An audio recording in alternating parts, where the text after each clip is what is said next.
The Bafokeng Bakwena trace their origins to Central Africa. As part of the Sotho-Tswana peoples, they migrated southwards over more than a millennium.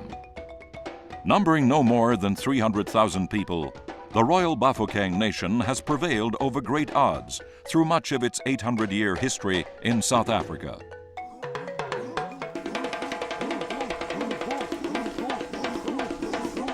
The Bafokeng Bakwena, as they are known, have survived tribal conflict, repelled invaders and imperialists over many centuries, and emerged in modern South Africa as a fully functioning traditional African kingdom within a Western-style constitutional democracy. Most remarkably, they are one of the few indigenous communities who own the land they occupied historically.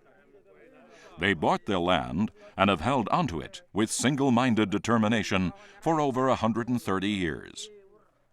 The Bafokeng Bakwena ethnic group traces its lineage back more than 800 years. During their migrations from Central Africa, they crossed many rivers without the slightest intervention from Africa's feared crocodile. And so the Kwena, or crocodile, became the genealogical totem of the Sotho-Tswana peoples.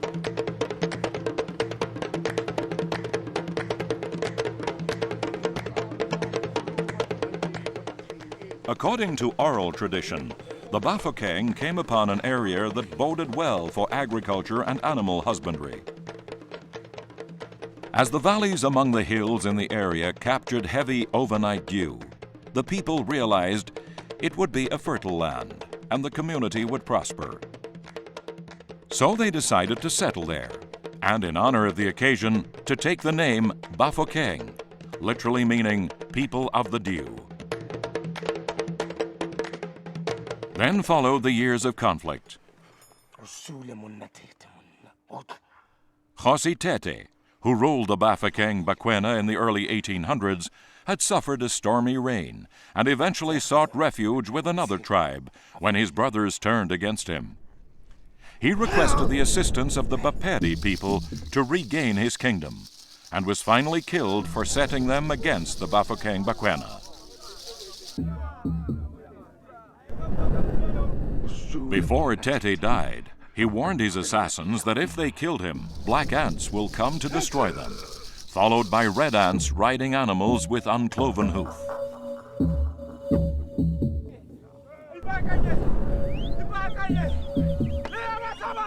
Tribal rivalries intensified into wider regional competition, and discord saw intruders from the south splitting into and around territory in which the Bafokeng Bakwena lived, a phenomenon known as the Defikanda. This brought the black ants to the land of the Bafokeng Bakwena. They were led by Mzilikatsi, an ambitious Zulu warrior who fled from the rule of Shaka in what is today known as KwaZulu-Natal. Mzilikatsi started a reign of terror that spread to the territory occupied by the Bafokeng Bakwena. Those who did not flee became subjects of the Amandebele, but not for too long. For by the mid-1830s, the Red Ants arrived. The Red Ants came in the form of settlers of European descent who had moved inland from the Cape to escape British rule. Routing the Amandebele in January 1836 with the support of various indigenous groups, including Bafokeng Bakwena people, the settlers forced Mzilikatsi to flee to present-day Zimbabwe. The ending of the Amandebele reign of terror coincided with the accession of Kgosi Mokgatla as king of the Bafokeng Bakwena, enabling him gradually to regroup and resettle his people on their traditional lands.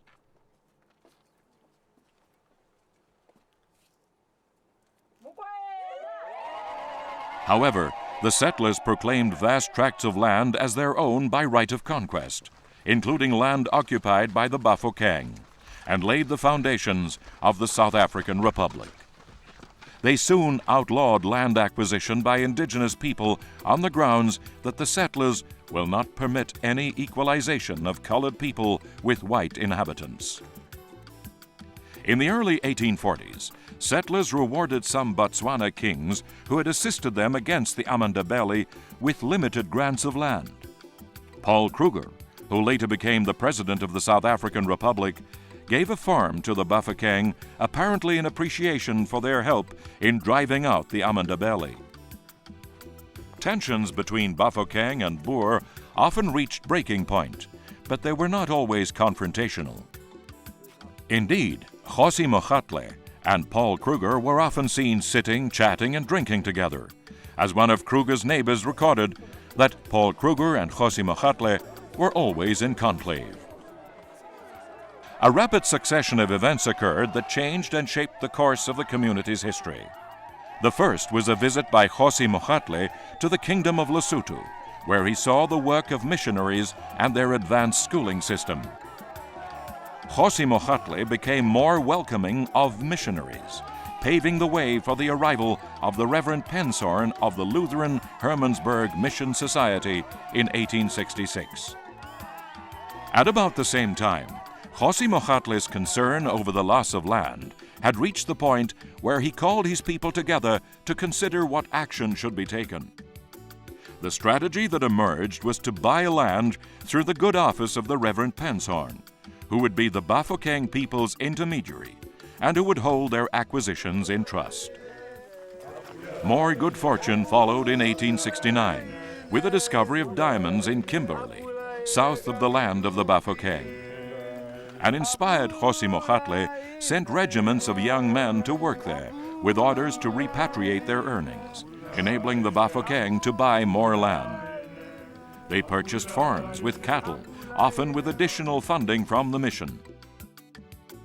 A notable acquisition in 1868 was one of Kruger's farms for £900, with the Bafokeng contributing cattle and Penshorn £70. When the British annexed the South African Republic in 1877, they changed regulations on African land ownership. Bafokeng land was registered in the name of the Secretary for Native Affairs and held in trust for communities. After leading his people for 57 years, the visionary Kgosi Mogatle passed away in 1891. The full extent of his legacy became known only from the 1920s, when prospectors discovered that beneath the 2,000 square kilometer tract of land lay the world's second richest deposit of platinum group metals. The Bafokeng continued to purchase farms until the introduction of the 1913 Natives Land Act that severely restricted African ownership of land and paved the way for nationwide implementation of institutionalized segregation. Over the next 75 years, the Bafokeng eked royalties from mining groups working their precious mineral reserves, resorting to all legal means to secure their rights. The rest of the tale lies in how they have invested their mining revenues to build their own civil service answerable to elected and appointed community representatives under their hereditary Kgosi.